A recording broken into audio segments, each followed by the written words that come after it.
אשר מלך בטרם כל יציר נברא רד נשא כחפצו כל אזי מלך שמו נקרא. Hoy, en nuestra segunda clase de tefilología, nos concentraremos en la historia del Sidur, en el desarrollo de las diferentes formas en las que el pueblo judío fue desarrollando lo que hoy conocemos como este libro central de nuestra liturgia, que es el Sidur. Vamos a pasar de una etapa oral a una etapa escrita y luego a la imprenta, y todos estos cambios van a alterar la naturaleza y la forma del Sidur. Entonces, por lo tanto, es bueno comenzar desde el comienzo. Ya en la clase pasada habíamos dicho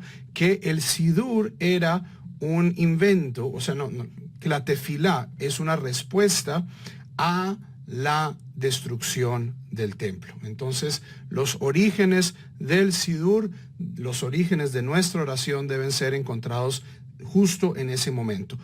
Esto no quiere decir que en la época anterior la gente no rezara. En efecto, hay varios personajes bíblicos que rezan: Moshe, Aarón, Miriam, el rey David, los salmos, los profetas, todos tienen rezos, pero estos rezos eran espontáneos. Cuando yo estoy hablando de tefilá, me refiero a un orden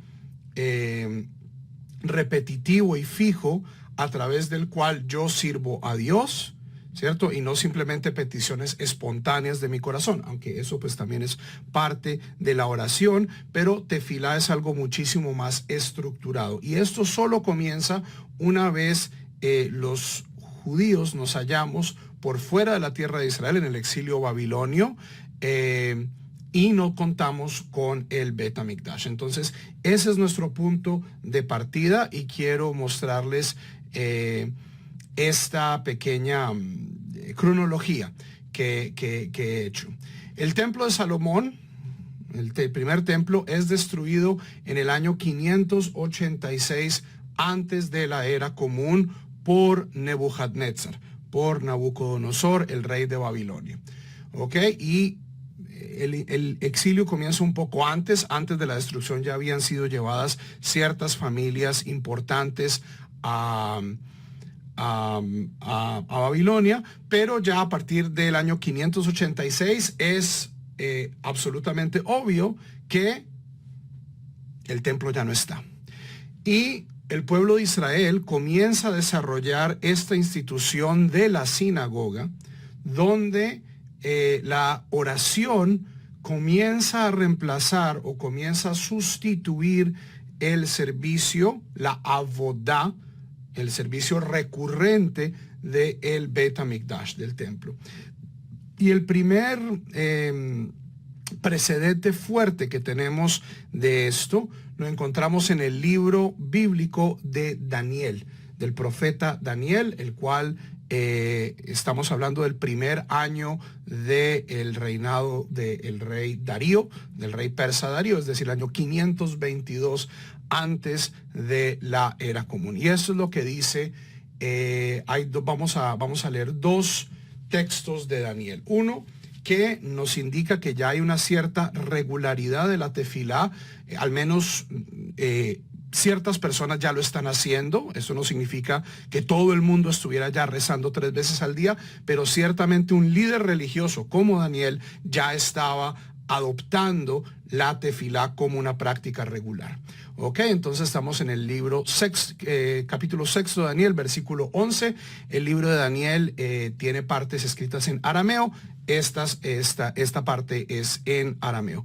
Vamos a ver si puedo mover un texto un poquito para que les esté estorbando mi foto.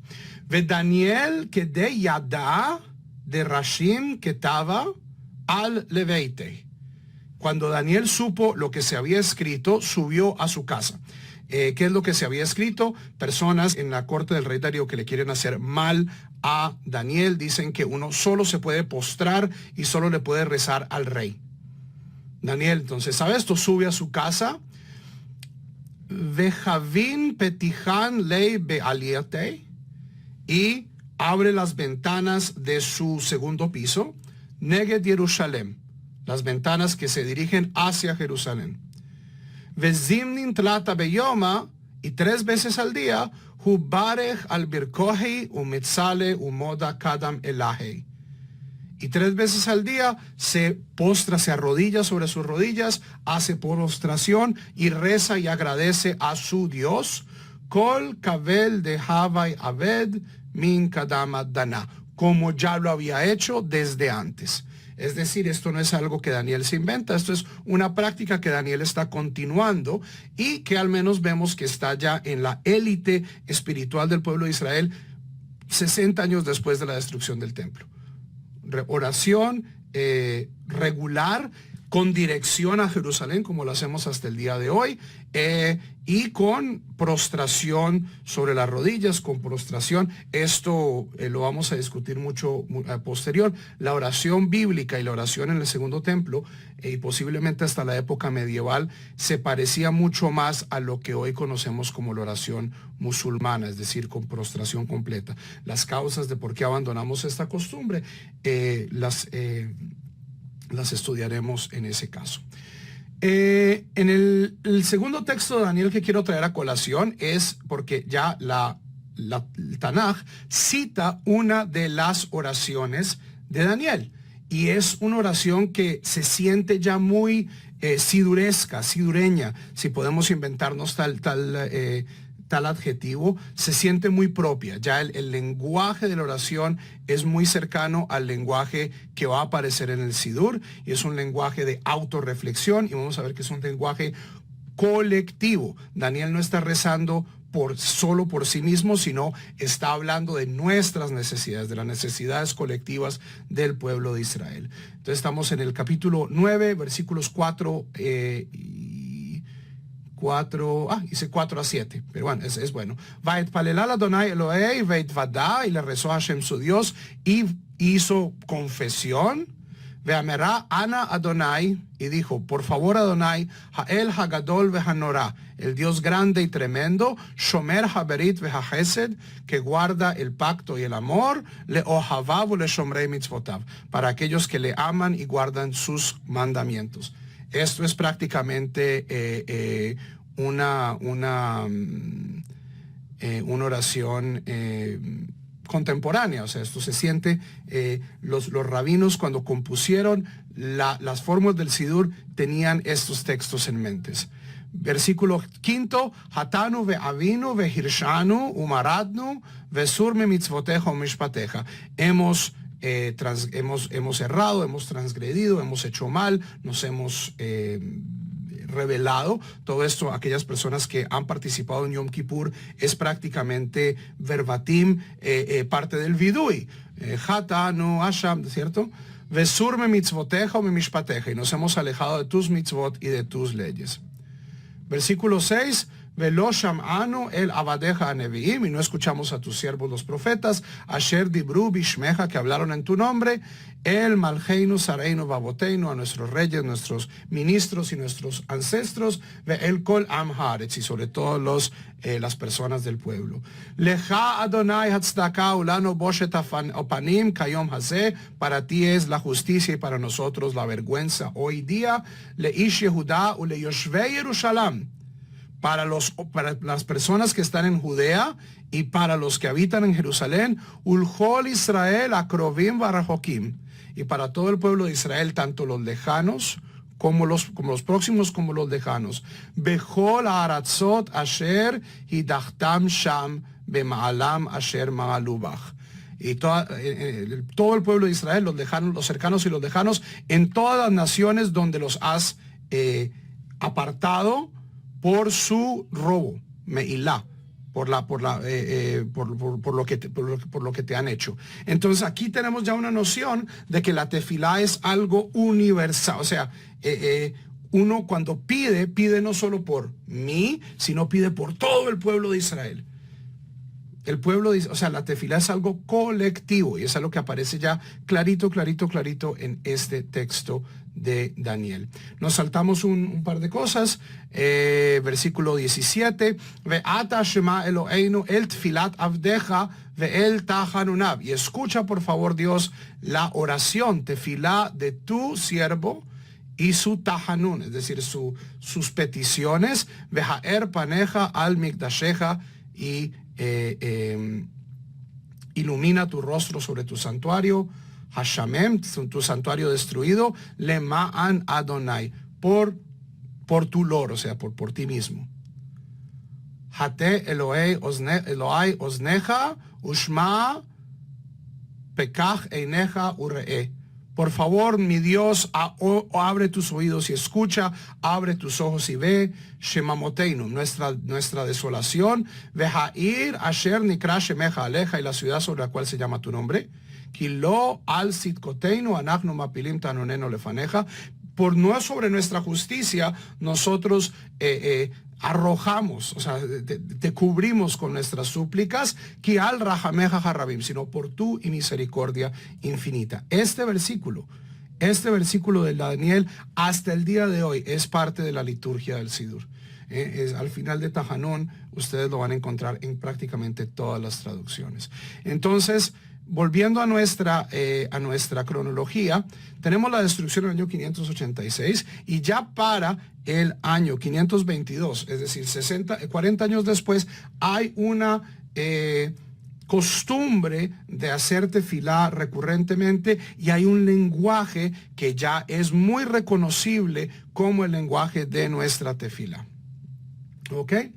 Hacia el año 450, Ezra y Nehemia están en Eretz Israel. Su labor por parte del gobierno persa es reconstruir el templo, reorganizar a Judá como una satrapía persa, y en este momento al menos es donde tenemos la primera evidencia de otro componente central de la tefilá, a pesar de que no es parte exclusiva del Sidur, que es el estudio de la Torá público. Y esto ya aparece en el año 450 con Ezra y Nehemia. Con Ezra y Nehemia leemos en el libro de Nehemías, capítulo 8, versículos 5 al 8. Capítulo 5, versículo 5. Vaiftach Ezra hasefer la'enel cholam. Y abre Ezra el libro frente a todo el pueblo. Esto todavía se hace hoy en todas las sinagogas del mundo, en diferentes lugares del servicio. Se llama Hag Baha. ¿No? Saca la Torah y abre la Torah y dice, mire, este es el libro que estamos leyendo. Vezota Torah, Asher Sam Moshe. Este es el libro del cual estamos leyendo. Kime al kol ha'am haya, pues estaba sobre, o sea, Ezra estaba leyendo de una plataforma. Esta es otra costumbre que ha permanecido a través de los tiempos. Y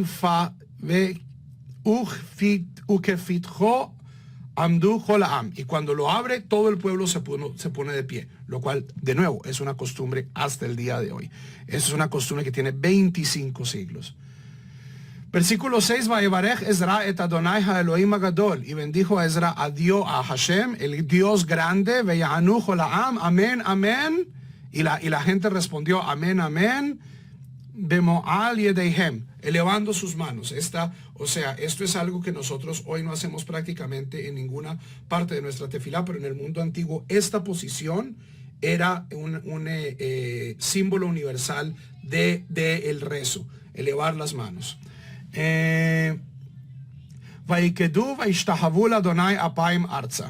Y se arrodillaron y se prostraron frente a Adonai de cara al piso. Entonces tenemos aquí en el capítulo 7 una lista de toda la gente que estaba ayudándole a Ezra. Yeshua, Ubanai, Sharbia, Yamin, Akub, Shabtai, Hodaya, Maasía, Kelita, Ezaria, Yozavan, Hanan, Pelaya, Vejalevim. Estos son sacerdotes que le están ayudando a Ezra con todo esto. Mevinim ta'am la Torah. Van y le explican a la gente qué es lo que se está leyendo. Esto es lo que luego se va a llamar el Meturgeman. Es la traducción, o sea, la gente, recordemos, ya no hablaba hebreo. El hebreo era una lengua intelectual, la gente hablaba, era la lengua franca del imperio persa, que era el arameo. Entonces tenían estos ayudantes entre la gente explicándoles qué es lo que estaban oyendo. Veha'am al omdam, a la gente cuando estaba de pie. Vaikreu besefer batorat Elohim meforash, y se leyó del libro de la Torá de Dios de manera meforash, es decir, explicada. Vesom sechel veyavinu bamikra, para que la gente le ponga cabeza y entiendan lo que estaba escrito. Entonces tenemos ya otro segundo componente de la tefilá, que a pesar de que es un ingrediente que no es de todos los días, pero es parte central de lo que nosotros hacemos en la sinagoga. La sinagoga es un sitio donde uno va a rezar, pero también es un sitio donde uno va a escuchar la Torah. Y esto es bastante viejo también. ¿Ok? Fantástico. Volvemos a nuestra cronología. Alrededor de la época de Ezra y Nehemia, tenemos lo que se llama los hombres de la Gran Asamblea, que es un grupo de 120 personas, entre los cuales estaban los líderes del pueblo, entre los cuales estaban profetas, los últimos profetas, Malaquías, Zacarías, eran parte de esta gran asamblea. Y nosotros tenemos una tradición que ya en la clase anterior el Rambam había citado, que estos hombres de la gran asamblea son los que definen el contenido de las 18 bendiciones, siendo las primeras 3 bendiciones de alabanza, las 12 bendiciones intermedias, bendiciones de petición, y las últimas 3 bendiciones, bendiciones de agradecimiento. ¿Ok? Entonces tenemos este proceso de codificación de la tefilá a partir del año 450. No tenemos una fecha exacta para cuándo es, pero sabemos una cosa, y es que esta formulación original de los hombres de la Gran Asamblea no fue permanente. ¿Por qué? Porque fue necesario 500 años después reestructurar las 18 bendiciones y añadir una más. ¿Ok? Entonces esto se manifiesta en el mismo Talmud, mantiene esta dicotomía. ¿Quién fue el que inventó la amidá, la tefilá, las 18 bendiciones? Tenemos una tradición que dice, fueron Anshei Knesset HaGedolá, pero tenemos otra tradición que dice, sí, eso es cierto, pero la tefilá que tenemos nosotros, lo que está en nuestro Sidurim, lo que acaba siendo normativo, eso fue establecido por Rabban Gamliel, por Shimon HaPakul y Shmuel HaKatan, en el año más o menos 80 de la era común, es decir, después de la destrucción del templo, de la destrucción del segundo templo. Entonces, la amidá tiene 2 etapas de formulación. Una que es su formulación original con Anshei Knesset HaGedolá, y otra que es la formulación ya rabínica, porque los hombres de la Gran Asamblea no eran rabinos. Los rabinos de la Mishnah eran rabinos. Ya su formulación rabínica, que sigue el mismo esquema, la misma forma, es decir, 3 verajot de alabanza, 13 verajot de petición y 3 verajot de agradecimiento. ¿Ok? Entonces esto lo vemos en este texto, que es el Talmud Babli Masejet Megilá, página 17b. De Tania, pues está escrito en una veraitá, es decir, en una enseñanza rabínica que no entró a la Mishnah. Shimon HaPekuli hisdir 18 berachot lifnei Rabban Gamliel al haseder beyavne. Shimon HaPekuli, que es el nombre de un rabino, ¿cierto? Organizó, hisdir, aquí tenemos seder, organización. En ningún momento se dice que estas estaban escritas. Ya vamos a ver que esta es una de las grandes revoluciones en la historia de la tefilá. Es pasar de un texto oral a un texto escrito. ¿Qué es lo que hizo Shimon Hapakuli? Las compuso y las ordenó, 18 bendiciones frente a Rabán Gamliel, que era el jefe del Sanedrín, que se constituyó en Yavne después de la destrucción del templo. El Sanedrín, de acuerdo a Deuteronomio, tiene que reunirse en el templo. Pero cuando ya era obvio para el movimiento rabínico que Jerusalén y el templo iban a ser destruidos, Rabán Yohanan ben Zakkai va y hace un trato con Vespasiano, el que iba a ser emperador de Roma, que era el general encargado de la destrucción de Judea, y le dice: mire, usted va a ser emperador, le hago esa promesa, déjenos a nosotros Yavne, dame Yavne y sus sabios. Y ese compromiso fue lo que salvó al judaísmo para el futuro. Porque estos sabios de Yavne reconstruyeron el judaísmo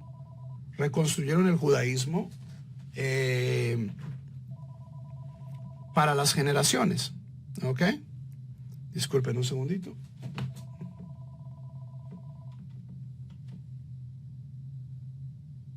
Ok.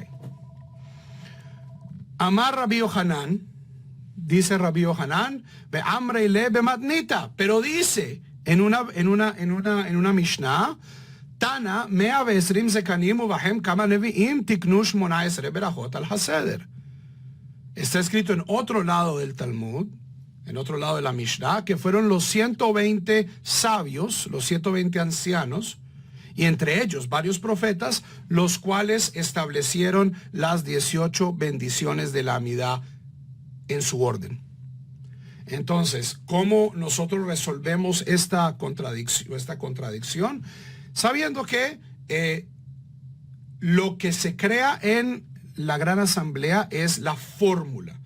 Es la necesidad de recitar 18 bendiciones. Hay una forma, las 3 primeras bendiciones son de alabanza, las siguientes 12 son de petición, las últimas 3 son de agradecimiento, pero la oración que tenemos nosotros es una oración que fue diseñada en Yavne. Es decir, la copia final de la Amidá fue escrita por los rabinos de la Mishnah en Yavne. Preguntas.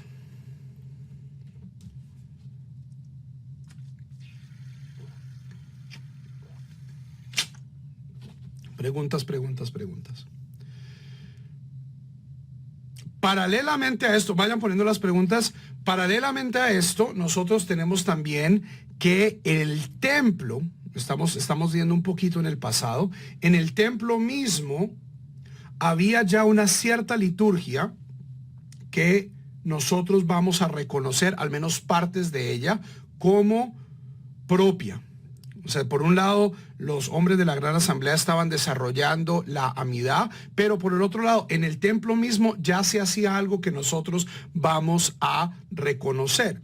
Entonces, esto viene de Mishnah, la Mishnah Tamid, Masejet Tamid, que es la Mishnah que habla sobre la ofrenda diaria.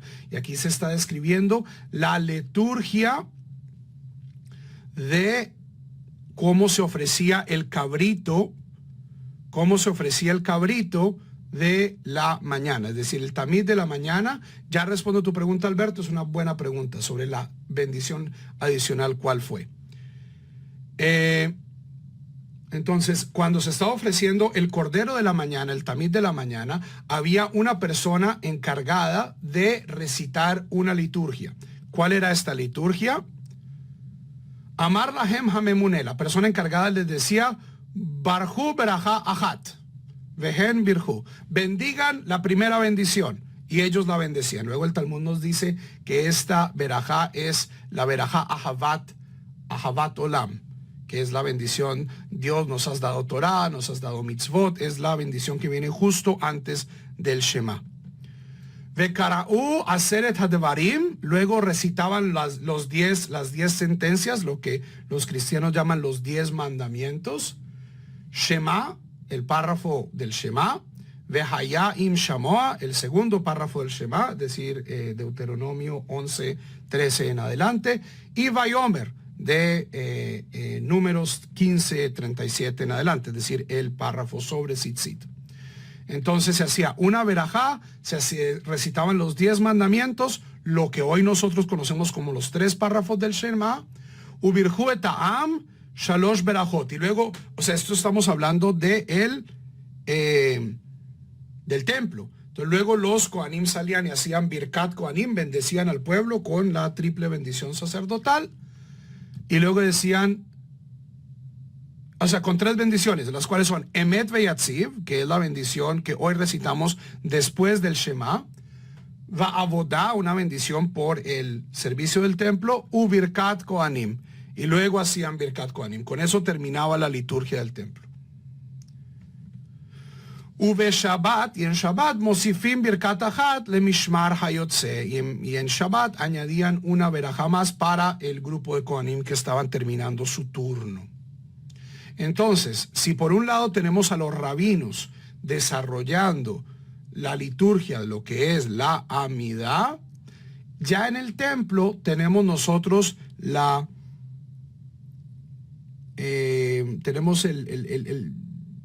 semilla de lo que va a ser el Shema. O sea, esto ya es prácticamente reconocible como un Shema rabínico. Falta la primera bendición y ya con eso ustedes tienen el Shema que nosotros recitamos tal cual hoy. Y eso sí, quítenle los 10 mandamientos. ¿Por qué se quitaron los 10 mandamientos?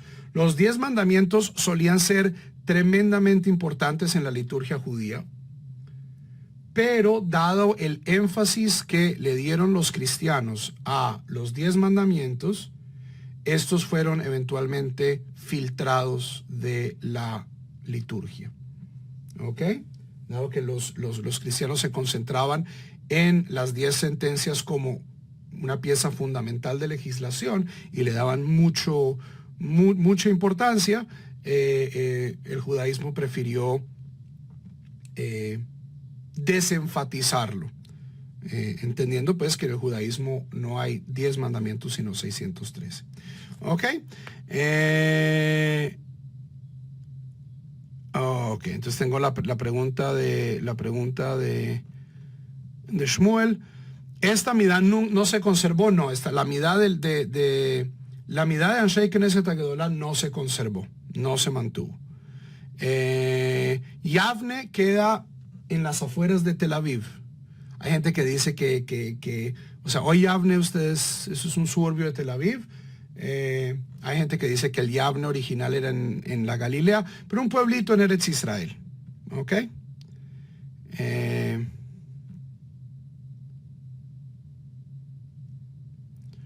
La Amidá es un conjunto de 19 verajot. ¿Ok? Eso es lo que conforma la obligación de decir la Amidá, es recitar estas 19 verajot. En Shabbat son 7, en Yom Kippur son 9, en Rosh Hashanah son 9. Cambia de acuerdo, esto lo vamos a estudiar. Cuando la gente por lo general dice verajá, se refieren a Birkot Nehenin. Entonces, voy a tomar agua, o me voy a comer esta fruta, o voy a hacer esto o aquello, entonces digo una verajá. ¿Ok? Verajá en el judaísmo rabínico es una fórmula que comienza Baruch Atah Hashem, y hay diferentes verajot y tienen diferentes propósitos. ¿Ok? Muy bien. Ciertamente es un proceso largo. La tefilá ha estado evolucionando por más de 26 siglos. Entonces, justamente por eso es que estoy dando esta clase. La primera mención de que hay 613 mitzvot le corresponde a una morá que se llama Rabbi Simlai, que hace un conteo de cuántas mitzvot hay en la Torah y llega a ese número de 613. ¿Ok? Es bastante posterior a la época en que se comienza a desenfatizar el decálogo del judaísmo. Pero para el judaísmo helenístico, el decálogo era tremendamente importante. Para el judaísmo rabínico también, pero eventualmente fue sacado de la liturgia. Eso no quiere decir que nosotros no le restemos importancia, pero no era algo que la gente, que los rabinos que estaban escribiendo la liturgia querían que enfatizaran. Ok. Pasamos a la pregunta que me van a hacer. Y esta verajá que se añade, ¿cuál fue? Cuando Rabban Gamliel compone la Amidá, le pide a uno de sus alumnos, que se llama Shmuel Hakatán, Shmuel el pequeño, añadir una verajá más. Y esta verajá se llama Birkat Ha-Minim, la verajá de los herejes. La verajá de los herejes. Y es una verajá, recordemos, o sea, esto está en el año 80, el pueblo de Israel está todavía tremendamente dividido, la destrucción del templo, y esto el Talmud es el primer texto en decirlo, no fue tanto consecuencia de la agresión romana, sino de la desunión del pueblo de Israel. ¿Cuál es la causa de la destrucción del pueblo? Nos dice el Talmud en Masejet Gitín, Sinat Hinam, el odio gratuito entre las diferentes sectas del judaísmo. Entonces, como parte, como los sabios de la Mishnah saben que este texto, estas 19 bendiciones van a ser tan importantes en la formulación de la identidad judía hacia el futuro, ya que no hay templo, esto va a ser el templo. Entonces añaden una verajá en contra de los sectarios, en contra de todos estos grupos dentro del judaísmo que estaban política y religiosamente socavando la autoridad rabínica y, en los ojos de los rabinos, la unidad del pueblo de Israel. ¿Quiénes eran estos sectarios? Había muchísimos. Ya después de la destrucción del templo, o sea, antes de la destrucción del templo había toda una serie de sectarios. Estaban los saduceos, estaban los esenios, estaban grupos místicos, estaban la iglesia cristiana naciente, los primeros cristianos. Pero después de la destrucción del segundo templo, muchos de estos grupos ya no son relevantes. Los saduceos ya no existen porque los saduceos eran literalistas basados en el templo. Sin el templo el saduceísmo no tiene sentido. Los esenios fueron masacrados por los romanos cuando destruyen Qumran y luego Masada. Ese es Gamliel II, el tataranieto de Hillel. Y la verajá es una verajá que va en contra de los sectarios. Esto no es tremendamente ecuménico, pero uno de los principales acusados en esta verajá era el naciente movimiento cristiano, que en el primer siglo era una secta judía. Esto todavía no había habido un gran éxito de conversiones en la diáspora. Ciertamente en Eretz Israel la inmensa mayoría de los cristianos eran judíos y no eran vistos con buenos ojos por Rabban Gamliel. ¿Ok? Independientemente de lo que diga el libro de los Hechos o de los Actos, nosotros como judíos no estamos en ninguna obligación de recibir su historicidad. Entonces, a pesar de que, o sea, y este es el Gamliel que es el abuelo de este Gamliel, el Gamliel que aparece en el libro de los Hechos. ¿Ok? Entonces, si ustedes hoy abren cualquier sidur, van a ver que hay variaciones. Esa es una de las verajot que más ha cambiado. Algunos sidurim han censurado esta verajá profundamente. Hay cambios, un sidur ashkenazí, un sidur sefaradí, un sidur italiano. La versión más vieja que tenemos de esta verajá aparece en la Genizá del Cairo. La Genizá del Cairo es un sitio interesantísimo, que es un cuartico en la sinagoga Ben Ezra de el Cairo, donde la gente botaba todo papelito que estuviera algo escrito, o libros judíos que ya estaban en muy mal estado, y los ponía ahí. Egipto en Egipto no llueve. Egipto es uno de los sitios más secos del mundo. Cosa que cuando en el siglo XIX están remodelando la sinagoga y alguien abre la tapia, encuentran miles y miles y miles de documentos medievales del siglo VIII, del siglo IX, y ha sido una de las fuentes más importantes de historia judía desde la antigüedad. Zach Kamenetz, uno de los rabinos ortodoxos más chéveres que conozco. Felicidades para Zach. Y esta es la bendición tal cual aparece en un fragmento de la Geniza del Cairo. Ténganse porque no es muy bonito en términos ecuménicos. La Meshumadim al Tietikva, para los apóstatas, aquellos judíos que cambian su religión, no haya esperanza. ¿Ok? Umalchut Zadun meherate aker beyameinu. Y el gobierno malévolo, es decir, Roma, prontamente sea desarraigado en nuestros días. Vehanotzrim, y los cristianos, los netzaritas, aquellos que siguen al Nazareno, Vehaminim, y los herejes, Carrega y Ovedu, desaparezcan en un momento, y Mehume Sefer Haim, sean borrados del libro de la vida, Veim Sadikim al Ikatevu, y no sean escritos junto con los sabios. Baruch ata Hashem, Machnia Zedim. Bendito eres tú, Hashem, que derrota a los orgullosos. ¿Ok? Este fue el origen de esta verajá.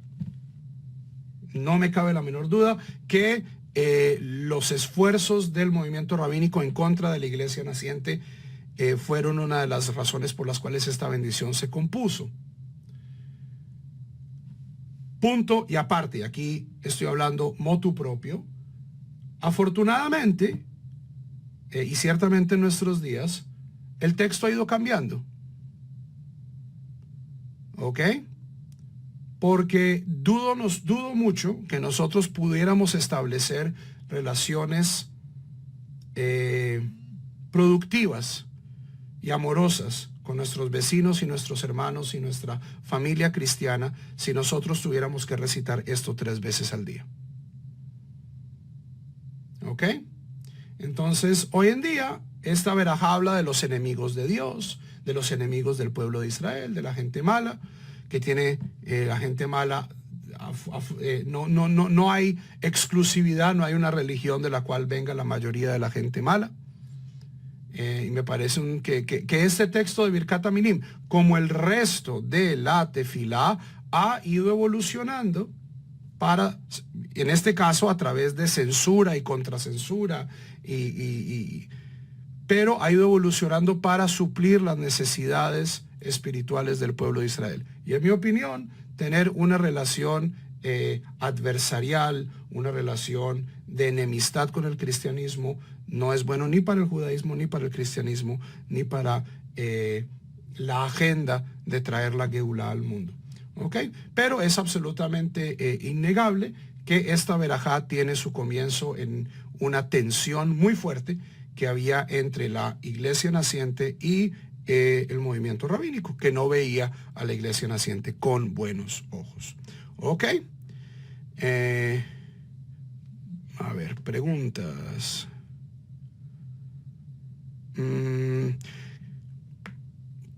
Pregunta, ¿qué tanta influencia ha tenido el cristianismo en la liturgia judía? Bastante poco. O sea, ha habido censuras, ha habido justamente meshumadim, ha habido apóstatas que se han convertido al cristianismo y luego van y dicen, esta oración es en contra de Jesús o es en contra de los cristianos, y luego utilizando pues el poder que han tenido las comunidades cristianas sobre los judíos en los últimos 20 años, han forzado al cambio del sidur. Pero en mi opinión no ha sido un mayor motor de cambio litúrgico. Ya vamos a ver que los motores de cambio litúrgico son más bien internos al pueblo de Israel. Son cuestiones de Kabbalah, son cuestiones de competencia, son cuestiones de piyut. En mi opinión no ha tenido tanta oración, ¿ok? Tanta influencia. ¿Cómo es que el Sanedrín decide hacer la midal? El Sanedrín puede hacer lo que se le dé la gana. El Sanedrín está en su derecho y en su deber de reaccionar a las dificultades históricas del pueblo de Israel y crear, en este caso, un sustituto organizado, ordenado y enseñable a los korbanot, que es la amida. Eso fue lo que hicieron, esa fue su reacción. Y como la constituyente del pueblo judío, o sea, ¿pudieron haber hecho otras cosas? Sí, hubieran podido hacer otras cosas, pero el Sanedrín tiene esta autoridad. ¿Ok?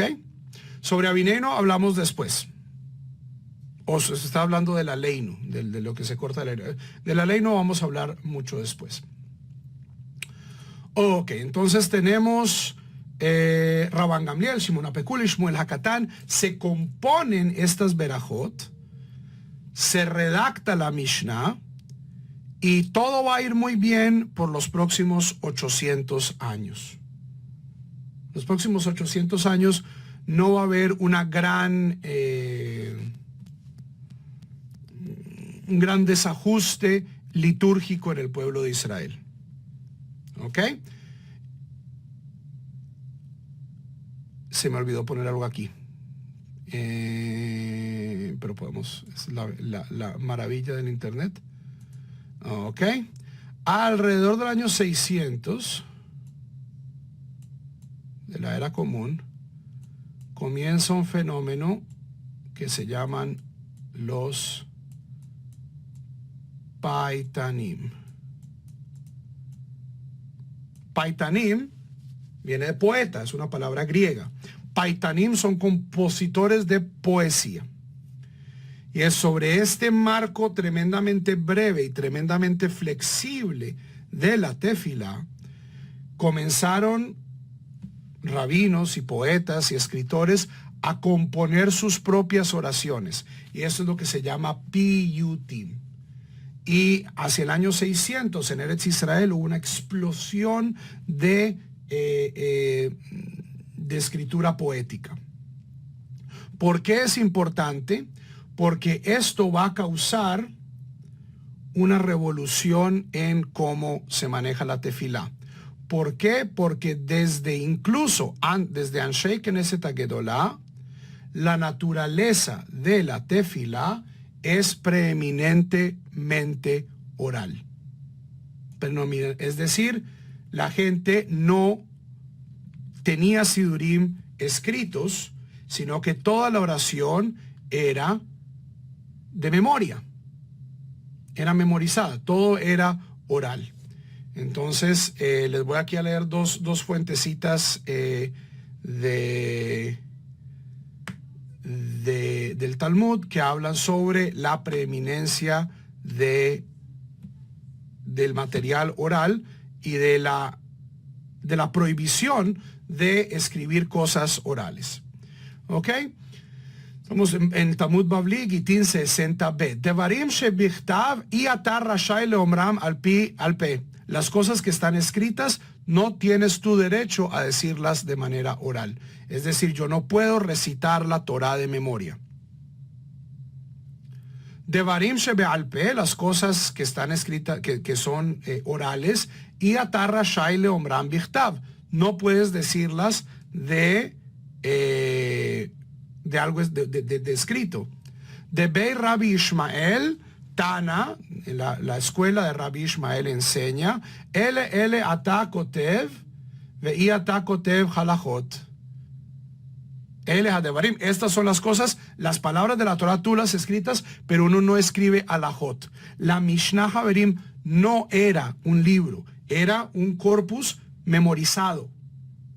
Amar Rabbi Yohanan, lo karat Hakadosh Baruch Hu Brit im Israel, el santo bendito sea, no estableció su pacto con Israel, el avishvil de Barim Shebe'al Pe, sino solo por virtud de la Torah oral, Sheneemar, pues está dicho en Éxodo 34, Ki al pi hadevarim haele, por boca o por estas cosas, Karti et Habrit ve'et Israel. Establecí mi pacto contigo y con el pueblo de Israel. Un texto muchísimo más ácido. Entonces tenemos este texto de Bavli Gitin que dice que las cosas que están escritas se deben leer escritas. Y las cosas orales, incluidas las alajot y las oraciones, deben recitarse de memoria, deben recitarse oralmente. Esto es Tosefta, Shabbat 14.3. La Tosefta es como el lado B de la Mishnah. Son cosas que no entraron en la Mishnah, pero estaban flotando por ahí en el Bet HaMidrash y luego fueron organizadas como una colección separada que se llama Tosefta. Haberajot. Estamos hablando de qué libros tengo yo la obligación de salvar de un incendio en Shabbat. Las Berajot. Si yo tengo, alguien ha escrito Berajot. A pesar de que ahí está escrito las letras del nombre sagrado, Umeaninot Harbe Shebatorah, y de muchas cosas que vienen de la Torah, versículos, salmos enteros, Ein Matzilin Otan, no se salvan del fuego. Un sidur, si se está quemando una sinagoga, yo no salvo la Torah, pero no salvo los sidurim. Ela nisrafin bimkomam, sino que se queman en su lugar. Mikan amru, y de ahí dijeron, kotvei berachot que sorfei Torah. Aquellos que escriben bendiciones es como si quemaran la Torah. Es una acusación muy fuerte. ¿Qué pasó con toda esta naturaleza oral? Eventualmente la Mishnah fue escrita, eventualmente la Tosefta fue escrita, incluso los Talmudim fueron puestos por escrito. ¿Por qué? Porque son muy grandes. La Mishnah es un texto larguísimo, el Talmud es infinitamente más grande que la Mishnah. Si no se escribían, eventualmente iban a desaparecer. Pero con la tefilá no ocurre lo mismo. ¿Por qué? Porque la tefilá era cortita. La tefilá era cortita, eran una bendición, Shema, 3 versículos, otra bendición, 18 bendiciones, nos fuimos para la casa. Mientras la oración se mantuvo en los cánones de los rabinos, era fácilmente memorizable y no hubo necesidad de ponerla por escrito. ¿Qué pasó? Aparecieron estos señores, los Paitanim, y comenzaron a escribir oraciones y añadir y añadir y añadir. Y también, o sea, después de 800 años tenemos judíos en Yemen, tenemos judíos en España, tenemos judíos en Italia, hay dispersión, y los rabinos que comienzan a viajar se comienzan a dar cuenta de que estamos perdiendo cohesión, de que aquí rezan de una manera y acá rezan de otra manera. Y entonces aquí comienzan a ver las primeras preguntas de, oiga, ¿será que podemos escribir las tefilot? La primera pregunta de tal caso es escrita a los Geonim. Los Geonim eran lo más cercano que ha tenido el pueblo judío, un papado, que eran 2 sabios en Bagdad, en Babilonia, en Irak, que eran los herederos de las academias que escribieron el Talmud de Babilonia. Y de todo el mundo judío les mandaban preguntas y donaciones y ellos escribían respuestas. En 850 de la era común se le escribe una pregunta a Rav Natronai Gaon. Y la pregunta es la siguiente, diciendo, mire, tenemos tantos piyutim en Yom Kippur, ¿será que los podemos escribir? Porque nos está costando ya trabajo memorizarlos, estamos dañando el nusach. ¿Será que los podemos escribir? Y la respuesta de Rav Natronai Gaon es que sí. 10 años después, su sucesor, el sucesor de Rav Natronai Gaon, se llama Rav Amram Gaon, recibe una carta de España. Sefarad es bien importante para entender el desarrollo de la oración, en muchos sentidos.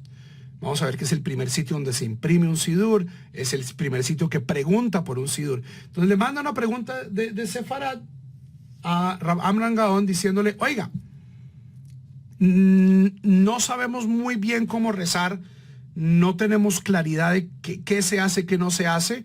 Y Rav Amram Gaon escribe el primer libro que se llama Sidur. Ahora, no es un Sidur como nosotros lo conocemos, sino es más bien un manual de alajot de tefilá, donde aparecen también codificados y las bendiciones son así. Pero no es un Sidur, o sea, este era un manual para que los rabinos de la comunidad de España pudieran adjudicar y decir, mire, vamos a rezar así, así, así. Pero no era un Sidur pues que todo el mundo tuviera frente a ellos cuando estaban rezando. Entonces, a pesar de que el primer Sidur es el Sidur de Rav Amram Gaon, no es muy reconocible como Sidur. Ese privilegio le corresponde al Sidur de Rav Saadia Gaon. Rav Saadia Gaon, más o menos año 900, un genio, el primer filósofo judío, el primer traductor judío al árabe, o sea, todas las áreas donde Rav Saadia Gaon escribió algo, no solo fue pionero, sino que es una de las grandes luminarias, posiblemente una de las figuras más importantes del judaísmo. Y le hacen la misma pregunta a Rav Saadia y él escribe un sidur donde aparecen las oraciones en un orden razonable. Es decir, es un sidur que si alguien lo tuviera enfrente cumpliría con sus obligaciones. Y además de ello, tiene en árabe, en un comentario árabe, que era la lengua franca pues, del mundo judío en esa época, de las diferentes halajot. Entonces, lo que es el sidur de Rav Saadia Gaon es el primer sidur que nosotros reconoceríamos como sidur. Y además es un sidur comentado, lo cual es fabuloso. De nuevo, esto no significa que a partir del año 900 todas las personas en todas las sinagogas del mundo judío tuvieran enfrente el sidur de Rav Saadia Gaon.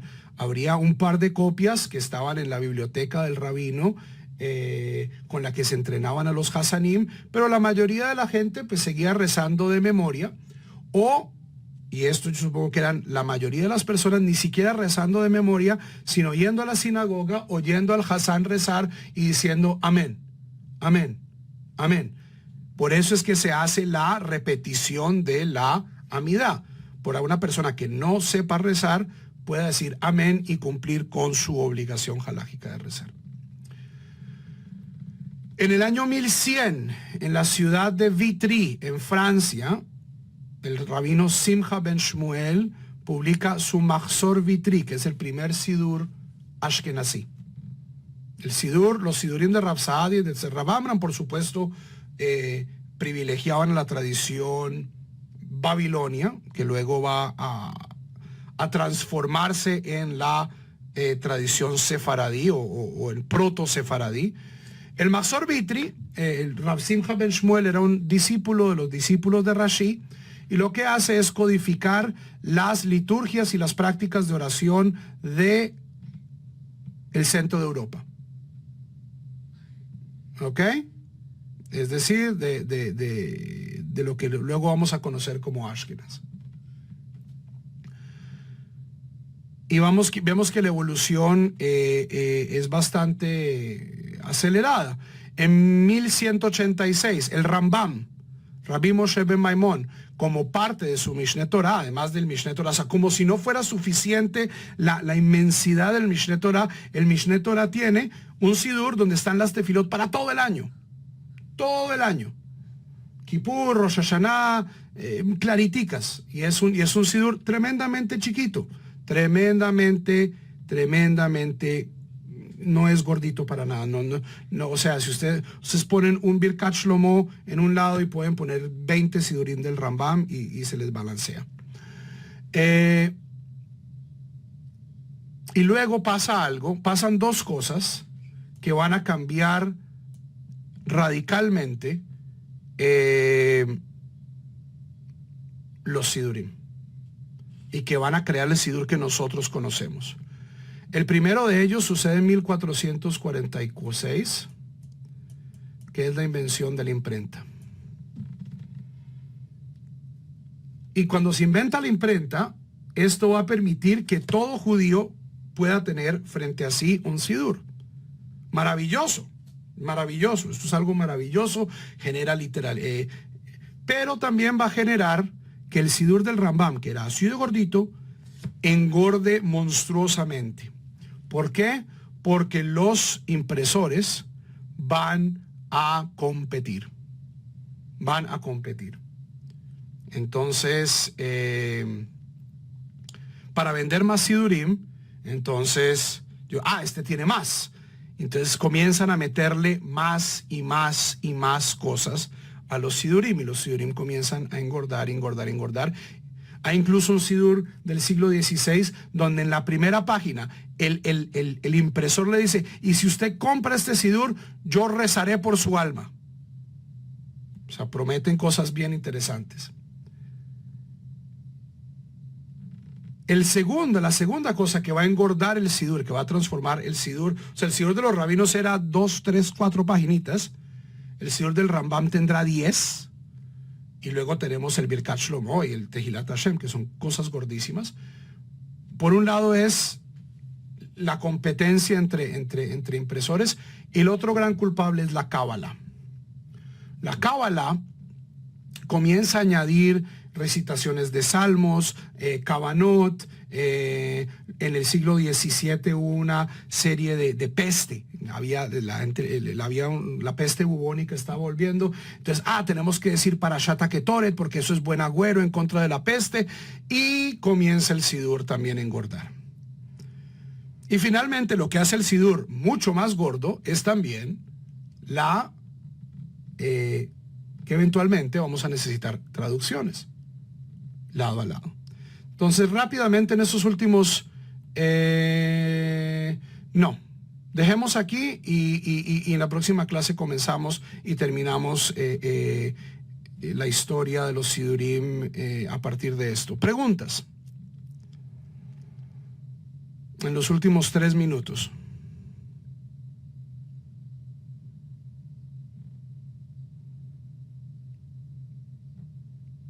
Preguntas. Ok, si no quedan preguntas, Javerim, les deseo una hermosa semana. Bueno, dentro de lo que puede ser la primera semana de Av, Jodesh Tov. Espero que se estén a luz. Las melodías son antiquísimas. Las melodías son tremendamente viejas. Sabemos que la Torá se recitaba con melodía. La música siempre ha sido parte de la liturgia. Todas las clases quedan grabadas tanto en Facebook como en YouTube. ¿Ok?